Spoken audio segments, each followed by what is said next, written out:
Hello मेरे दोस्तों, स्वागत है आप सभी का आपके अपने YouTube channel SS study matter पर। दोस्तों हम लोग देख रहे हैं सेमेस्टर 4 हिस्ट्री मेजर 7 का बहुत ही इंपॉर्टेंट क्वेश्चन जो है उन कारणों का वर्णन करें जिनके कारण भारतीय राष्ट्रीय कांग्रेस का जन्म हुआ।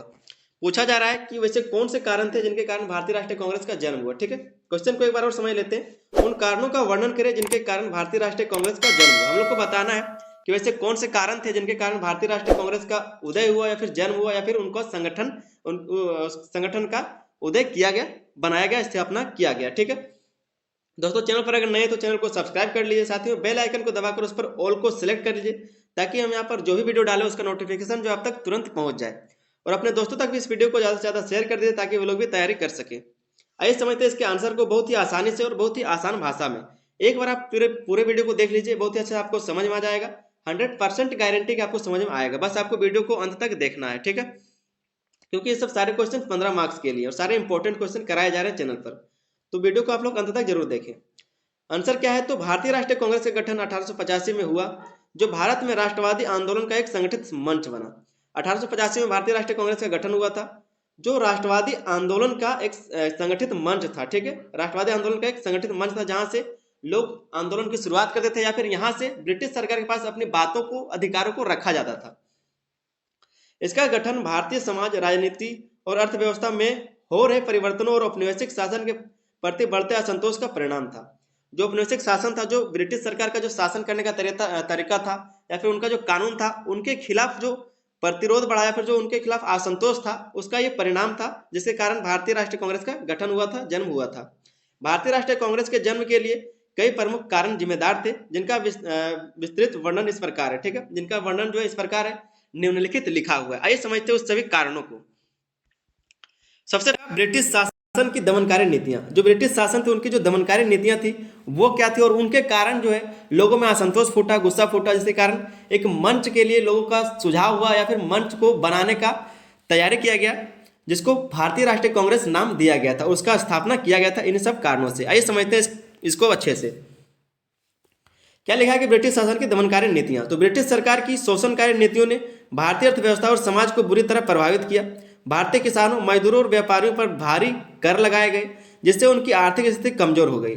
क्या वो तो जो भारतीय किसान थे, व्यापारी थे या फिर जो मजदूर थे, उनके ऊपर बहुत भारी कर लगाया गया, जिनके कारण क्या उनकी आर्थिक स्थिति कमजोर हो गई। जो जिनका किसान, मान लीजिए कोई किसान जिनका फसल ही नहीं हुआ, उनके बाद भी उस पर अगर कर लगाया जाएगा तो लोग कर कहाँ से देंगे। और इसके कारण क्या होता था कि कई बार इनकी जमीनों को भी हड़प लिया जाता था। तो इन सब चीज़ों से क्या हुआ, ये लोग असंतोष हुए, इन पर भारी आपत्ति आई। ठीक है, इनकी आर्थिक स्थिति कमजोर हुई। आगे लिखा है कि ब्रिटिश नीतियों के कारण भारतीय उद्योग धंधे समाप्त हो गए और लोग बेरोजगार हो गए। इन नीतियों के खिलाफ भारतीयों के मन में असंतोष बढ़ने लगा, जिससे एक संगठित मंच की आवश्यकता महसूस हुई। जिससे क्या होता है, एक संगठित मंच की आवश्यकता महसूस हुआ कि हमें एक संगठित संस्था चाहिए या फिर मंच चाहिए जहां से हम अपने अधिकारों या फिर अपने बातों को रख सके सरकार के आगे। ठीक है, सरकार के सामने। दूसरा जो कारण है वो 1857 का विद्रोह का प्रभाव। ठीक है, 1857 के विद्रोह का प्रभाव। 1857 के विद्रोह ने भारतीयों को यह एहसास कराया कि यदि संगठित होकर संघर्ष करे तो ब्रिटिश शासन को चुनौती दी जा सकती है। हालांकि यह विद्रोह असफल रहा, लेकिन इसमें भारतीय समाज में राष्ट्रीय चेतना की भावना को प्रबल किया। विद्रोह के बाद ब्रिटिश सरकार ने भारतीय समाज को विभाजित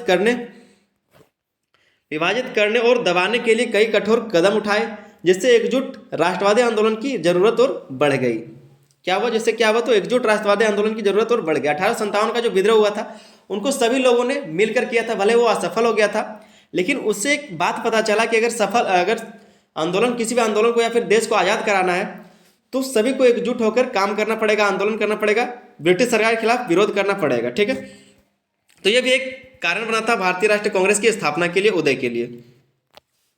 तीसरा जो कारण है वह आधुनिक शिक्षा का प्रभाव। आधुनिक शिक्षा का प्रभाव इस पर पड़ा था। ब्रिटिश शासन के दौरान शुरू हुई आधुनिक शिक्षा प्रणाली ने भारतीयों को लोकतंत्र, स्वतंत्रता और समानता जैसे आधुनिक विचारों से परिचित कराया।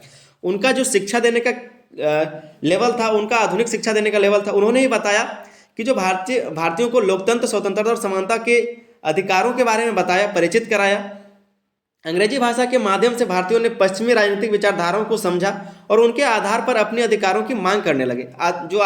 अंग्रेजी भाषा भी उनके आधार पर क्या हुआ, तो जो बाहरी लोग थे, जो बाहरी देश थे, जैसे कि इंग्लैंड हो गया, तो उस तरह के और भी जहाँ पर अंग्रेजी बोलने वाले देश थे, उनकी सभी अधिकारों को समझा गया, भारतीय लोग जो थे अंग्रेजी भाषा के माध्यम से उन सभी अधिकारों के बारे में जाना पहचाना, उसके बाद अपने अधिकारों की मांग उन्होंने करने रखा ब्रिटिश सरकार के सामने। ठीक है, तो शिक्षित भारतीयों ने महसूस किया कि केवल एक संगठित राष्ट्रीय मंच ब्रिटिश शासन का प्रभावी विरोध कर सकता है।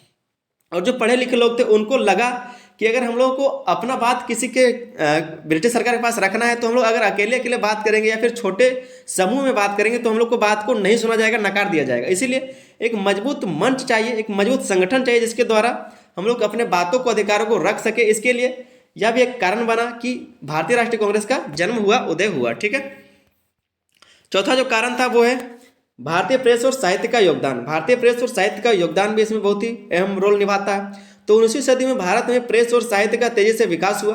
समाचार पत्रों, पत्रिकाओं और लेखों ने ब्रिटिश शासन की आलोचना करते हुए भारतीयों को जागरूक किया। 19वीं सदी में क्या हुआ, तो कई सारे प्रेस या फिर साहित्य का तेजी से विकास हुआ। कई सारे पत्रिकाएं लिखी गई, लगभग 169 पत्रिकाएं उस समय पत्र जो है चलते थे। ठीक है, तो समाचार पत्रों, पत्रिकाओं और लेखों ने ब्रिटिश शासन की आलोचना करते हुए भारतीयों को जागरूक किया। ब्रिटिश शासन जो उनके खिलाफ बात करते हुए जो भारतीय लोग थे उनको जागरूक किया, जागरूकता उनमें फैलाया। बाल गंगाधर तिलक, दादा भाई नौरोजी और सुरेंद्रनाथ बनर्जी नेताओं ने अपने लेखों और भाषणों के माध्यम से लोगों में राष्ट्रीय चेतना जगाया। इसने भारतीयों को संगठित होकर अपने अधिकारों के लिए लड़ने के लिए क्या किया, तो प्रेरित किया। दादा भाई नौरोजी हैं या फिर जो सुरेंद्रनाथ बनर्जी या फिर बाल गंगाधर तिलक, ठीक है, तो इन लोगों के द्वारा जो लेख लिखे गए या फिर जो साहित्य लिखे गए ये किसके खिलाफ थे, तो ब्रिटिश सरकार के खिलाफ थे। और जो भारतीय लोग थे उनके लिए प्रेरित करने के लिए ये लेख लिखते थे ताकि वहाँ पर जो लोग हैं, जो भारतीय लोग हैं, उनके खिलाफ उनके लिए क्या है, तो प्रेरणा मिले और वो ब्रिटिश सरकार के खिलाफ खड़े हो सके, लड़ सके, विरोध कर सके। पांचवा पॉइंट है कि प्रशासन की नीतियों के प्रति असंतोष। ठीक है, ब्रिटिश प्रशासन की नीतियों के प्रति असंतोष। तो ब्रिटिश जो प्रशासन करते थे, जो ब्रिटिश प्रशासन था, उनकी जो नीति थी उनके प्रति जो असंतोष था वो भी एक कारण बना। तो ब्रिटिश सरकार द्वारा लागू किए गए वर्नाकुलर प्रेस एक्ट जो 1878 में लाया गया था, या फिर जिसने भारतीय भाषाई प्रेस को दबाने का प्रयास किया गया, और शस्त्र अधिनियम जो 1878 में लाया गया था जिसने भारतीयों को हथियार रखने से रोका, ने जनता के बीच गहरा असंतोष पैदा किया। इसके अलावा ब्रिटिश सरकार का भारतीयों को प्रशासनिक पदों से वंचित रखना और उनके साथ भेदभाव करना भी असंतोष का प्रमुख कारण थे। यहाँ पर आप देख सकते हैं कि 1878 में जो शस्त्र अधिनियम लाया गया था वो, या फिर जो वर्नाकुलर प्रेस एक्ट था वो, उन सभी के बाद इन पर क्या था, तो जो प्रशासनिक पदों पर जो वंचित रखा जाता था, भारतीय लोगों को प्रशासनिक पदों पर नहीं रखा जाता था, इन सब चीज़ों के खिलाफ जो असंतोष पैदा हुआ भारतीय लोगों में, ये भी एक प्रमुख कारण बना भारतीय राष्ट्रीय कांग्रेस के गठन के लिए, उसके जन्म के लिए। ठीक है, वर्नाकुलर प्रेस एक्ट क्या था या फिर जो आपका शस्त्र अधिनियम क्या है, इसके बारे में मैंने बहुत ही अच्छे वीडियो में बता रखा है। आप जब 1857 का विद्रोह पढ़ेंगे उसमें भी ये चीज़ बताया गया, उसको भी आप देख के समझ सकते हैं। छठा जो पॉइंट है वो है भारतीयों की राजनीतिक संस्थाओं का योगदान। ठीक है, जो भारतीयों की राजनीतिक संस्थाओं का योगदान, जो भी संस्था थे, अभी हमने संस्थाओं के बारे में पिछले वीडियो में बात किया था कि जो भारतीय राष्ट्रीय कांग्रेस, उससे पहले भी कई सारी संस्थाएं थी भारत में, तो उनका क्या योगदान था। भारतीय राष्ट्रीय कांग्रेस के गठन से पहले स्थापित राजनीतिक संस्थाओं जैसे ब्रिटिश इंडियन एसोसिएशन, पुणे सार्वजनिक सभा और इंडियन एसोसिएशन ने भारतीय समाज में राजनीतिक जागरूकता पैदा की। इन संस्थाओं ने भारतीयों को संगठित होने और ब्रिटिश शासन का विरोध करने के लिए प्रेरित किया। तो ये सब संस्थाएं जो थी, चाहे वो आपका ब्रिटिश इंडियन एसोसिएशन हो या फिर पुणे सार्वजनिक सभा हो, इंडियन एसोसिएशन, या फिर कोई भी जो संस्था थी, उन्होंने क्या किया, तो भारतीय लोगों को जागरूकता पैदा किया, राजनीतिक जागरूकता पैदा किया उन्होंने। और साथ ही में संस्थाओं ने भारतीयों को संगठित होने और ब्रिटिश शासन के विरोध करने के लिए भी प्रेरित किया। जो भारतीय लोग थे उनको एक संगठित करने का हौसला भी दिया, संगठित करने का काम किया। साथ ही में ब्रिटिश शासन के खिलाफ जो विरोध है उसको करने के लिए प्रेरित किया कि विरोध करना चाहिए। सातवां जो पॉइंट है वो है लॉर्ड डफरिन और ब्रिटिश नीति। लॉर्ड डफरिन और ब्रिटिश नीति, ठीक है। तो लॉर्ड की हम लोग बात कर रहे हैं, तो लॉर्ड डफरिन का जो कार्यकाल था वो 1884 से 1888 था, और इन्हीं के कार्यकाल में ये हुआ था। क्या लिखा हुआ सातवां पॉइंट कि लॉर्ड डफरिन और ब्रिटिश नीति। लॉर्ड डफरिन का जो कार्यकाल था 1884 से 1888 के बीच, उनके जो कार्यकाल था और उनका जो ब्रिटिश नीति था, दोनों ने इस पर क्या काम किया। तो लॉर्ड डफरिन जो उस समय भारत के वायसराय थे, ने भारतीयों को राजनीतिक रूप से संगठित होने की अनुमति दी। उनका उद्देश्य भारतीयों को राजनीतिक रूप से सक्रिय कर कुछ हद तक उनके असंतोष को शांत करना था, लेकिन उसका परिणाम भारतीय राष्ट्रीय कांग्रेस के रूप में सामने आया, जिसके बाद स्वतंत्रता संग्राम का नेतृत्व किया। जिसने किया वो बाद में स्वतंत्रता संग्राम का नेतृत्व किया।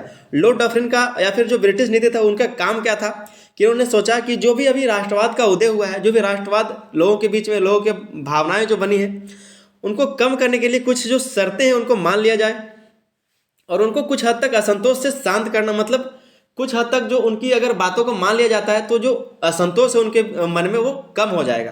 तो ये सब कुछ काम नहीं हुआ। इसके बाद क्या हुआ, भारतीय राष्ट्रीय कांग्रेस का गठन हुआ, उसका जन्म हुआ और इन्होंने क्या किया, जो भारतीय राष्ट्रीय कांग्रेस है उसने क्या किया, तो बाद में स्वतंत्रता संग्राम का नेतृत्व किया। तो ये सब कुछ काम नहीं आया था। आगे हम लोग समझते हैं 8वां पॉइंट क्या है, एओ ह्यूम की भूमिका। एओ ह्यूम कौन है, तो जो भारतीय राष्ट्रीय कांग्रेस है जिसकी स्थापना किया था, इसको संस्थापक के रूप में माना जाता है। एओ ह्यूम, भारतीय राष्ट्रीय कांग्रेस की स्थापना इनके द्वारा ही किया गया था। भारतीय राष्ट्रीय कांग्रेस के गठन में एओ ह्यूम का महत्वपूर्ण योगदान था। ह्यूम जो एक सेवानिवृत्त ब्रिटिश सिविल सेवक थे, ने भारतीय नेताओं को एक राष्ट्रीय मंच बनाने के लिए प्रेरित किया। इनके द्वारा बताया गया कि एक राष्ट्रीय मंच होना चाहिए जहां पर से ब्रिटिश शासन के खिलाफ या फिर अपने अधिकारों के लिए ब्रिटिश सरकार के पास अपनी बातों को रखा जा सके, अपने अधिकारों की बात की जा सके। उन्होंने महसूस किया कि अगर भारतीयों को संगठित मंच नहीं दिया गया तो जनता का असंतोष एक बड़े विद्रोह में बदल जाएगा। एओ ह्यूम जो थे उन्होंने ये महसूस किया कि अगर एक मंच ना दिया जाए जिसके माध्यम से लोग अपनी बातों को कह सके, अगर ऐसा नहीं किया गया तो क्या होगा कि असंतोष के कारण बहुत बड़ा विद्रोह फूट जाएगा, जहां तहाँ लोग विद्रोह करना शुरू करेंगे। क्योंकि हमारे पास जो भारतीय लोग थे उनके पास हथियार नहीं था लड़ने के लिए और अगर विद्रोह होता तो जो ब्रिटिशर्स थे वो आसानी से इस पर अधिकार पा सकते थे। लेकिन ऐसा नहीं किया गया और एक राष्ट्रीय मंच का संगठन बनाया गया जिसके माध्यम से क्या हुआ, तो लोग अपने बातों को या फिर अधिकारों को ब्रिटिश सरकार के पास रखा करते थे। 9वां जो पॉइंट है वो है राष्ट्रीय एकता और संगठन की आवश्यकता। राष्ट्रीय एकता और संगठन की आवश्यकता होने लगी। ठीक है, तो 19वीं सदी उत्तरार्ध में भारतीय समाज में राष्ट्रीय एकता की भावना बढ़ रही थी। शिक्षित भारतीयों ने महसूस किया कि यदि वे ब्रिटिश शासन के खिलाफ प्रभावी रूप से लड़ना चाहते हैं तो उन्हें एक राष्ट्रीय मंच की आवश्यकता होगी। इस मंच के माध्यम से वे अपने अधिकारों के लिए आवाज उठा सकते थे और अपने मुद्दों को अंतर्राष्ट्रीय स्तर पर प्रस्तुत कर सकते थे। 19वीं सदी के उत्तरार्ध में जो भारतीय लोग थे, जो थोड़े पढ़े लिखे हुए थे, उनको लगा कि अगर ब्रिटिशर्स के खिलाफ हमें लड़ना है या फिर विरोध करना है तो हमें एक राष्ट्रीय मंच की आवश्यकता होगी जिसके माध्यम से हम लोग क्या करेंगे, अपने अधिकारों को रख सकते हैं या फिर अंतर्राष्ट्रीय जो स्तर है वहां पर हम लोग अपनी बातों को रख सकते हैं। तो इसके लिए एक जो राष्ट्रीय मंच की आवश्यकता पड़ेगी, एक राष्ट्रीय स्तर पर संगठन का आवश्यकता पड़ेगा, जिसके कारण क्या हुआ, तो भारतीय राष्ट्रीय कांग्रेस का गठन किया गया। 10वां पॉइंट है अंतर्राष्ट्रीय घटनाओं का प्रभाव। अंतर्राष्ट्रीय जो घटनाएं हुई थी उसका प्रभाव कैसे, तो अमेरिकी और स्वतंत्रता, फ्रांसीसी क्रांति और इटली एवं जर्मनी के एकीकरण जैसी अंतर्राष्ट्रीय घटनाओं ने भारतीयों को यह सिखाया कि संगठित प्रयासों के माध्यम से स्वतंत्रता और राष्ट्रीय एकता प्राप्त की जा सकती है। क्या बताया जा रहा है कि जो अमेरिकी स्वतंत्रता या फिर जो फ्रांसीसी क्रांति है और इटली एवं जर्मनी के एकीकरण जैसी अंतर्राष्ट्रीय घटनाओं ने भारतीयों को यह सिखाया कि संगठित प्रयासों के माध्यम से स्वतंत्रता और राष्ट्रीय एकता प्राप्त की जा सकती है। इन घटनाओं ने भारतीय नेताओं को प्रेरित किया और उन्हें एकजुट आंदोलन शुरू करने की आवश्यकता महसूस हुई।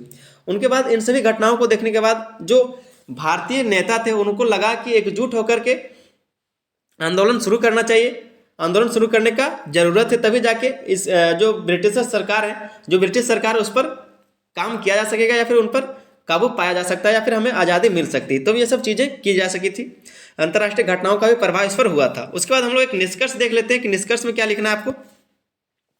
निष्कर्ष में जो भी आपने ऊपर लिखा उसी को लिखना है। निष्कर्ष में आपको लिखना है कि भारतीय राष्ट्रीय कांग्रेस का गठन उपरोक्त सामाजिक, राजनीतिक और आर्थिक कारणों का परिणाम था। इसका उद्देश्य भारतीयों को संगठित करना, उनके अधिकारों की रक्षा करना और ब्रिटिश शासन के खिलाफ आंदोलन की एक स्थायी व्यवस्था स्थापित करना था।